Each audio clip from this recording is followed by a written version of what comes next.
Назар аударыңыз. Пәктігінен айрылса, жұмыстан қу.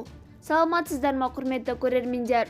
Егер осы хабарды толық білгіңіз келсе, біздің арнамызға жазылып, бір ғана лайк түймесін басуды ұмытпаңыз. Лайк басқан қолдарыңыз Кабатулланың қабырғаларын ұстасын. Астана қаласында жұмысқа орналасу тәртібі өзгеріпті. Енді қыздардан тағы бір құжат талап етеді екен. Бұл туралы дәрігер Ғабит Нұрханұлы Фейсбуктегі парақшасында жариялады. Қызық болғанда Астана қаласының 4 емханасына бойжеткендерді жұмысқа алғанда диплом, сотталмаған, наркоман емеспін деген қағаздармен қатар 2 қабат емеспін дегенде құжат өткізу керек екен.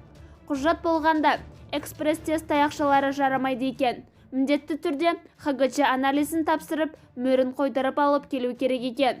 Балалары бар, тұрмыстағы қыздардан сұраса мейлі екен. Әлі тұрмыс құрмаған қыздарды тапсыру керек екен.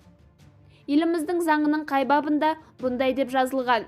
Құрметті көрермендер, осы туралы пікірлеріңіз болса, комментарияда жазып, бір ғана лайк түймесін басуды ұмытпаңыз. Сау саламат болыңыз.